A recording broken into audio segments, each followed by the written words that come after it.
আসসালামু আলাইকুম। মোহাম্মদ রহমান, ভালোবাসি বাংলাদেশ থেকে বলছি। আমাদের ইলেকশন 2026 সালে ফেব্রুয়ারি মাসে অনুষ্ঠিত হতে যাচ্ছে এবং এই ইলেকশনের জন্য মোটামুটি বাংলাদেশে এখন বেশ শোরগোল। ঢাকায় বাংলাদেশের 13 নম্বর আসন হতে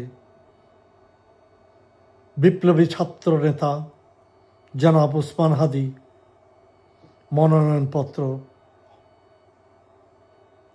দাখিল করেছেন এবং শোনা যাচ্ছে উনি ওই আসনে দাঁড়াবেন।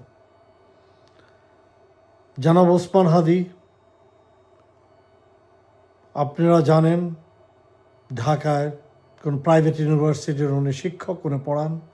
উনি বিপ্লবে ওনার যথেষ্ট দান ছিল এবং ওনার বিচক্ষণতা এবং ওনার ভারত বিরোধী, আওয়ামী বিরোধী ওনার যে বক্তব্যগুলো সত্যি প্রশংসনীয় এবং আমি মনে করি বাংলাদেশের জাতীয় সংসদে এই ধরনের একজন উপযুক্ত লোক আসা খুবই প্রয়োজন।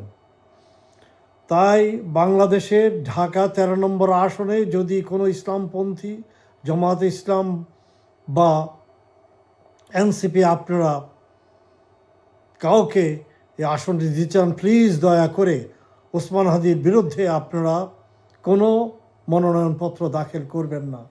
জামাত ইসলামকে বলছি, এনসিপিকে বলছি, হেফাজতে ইসলাম, সমস্ত ইসলামপন্থীকে বলছি এবং ওসমান হাদির মতো বিচক্ষণ একজন লোক আপনাদের প্রয়োজন।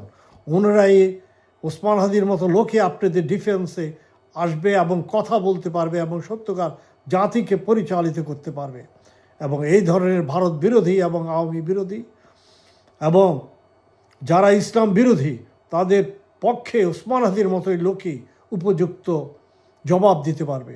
তাই আপনারা ওসমান হাদিকে জয়যুক্ত করুন। ওনার বিরুদ্ধে প্লিজ দয়া করে আপনারা কেউ মনোনয়নপত্র দাখিল করবেন না। এই বলে আমি শেষ করছি। আমি ডিএফডব্লিউ টেক্সাস থেকে বলছি, আমেরিকার মতো বলছি, আমি ওসমান হাদির পক্ষে, কারণ আমরা ওনাকে যেভাবে দেখেছি উনি সত্যিকার দেশপ্রেমিক।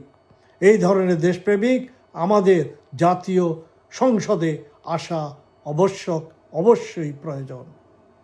আমি দোয়া করি আল্লাহ যেন ওনাকে আসন থেকে জয়যুক্ত করেন এবং আপনারা সমর্থন করেন। এই বলে আমি শেষ করছি। আসসালামু আলাইকুম।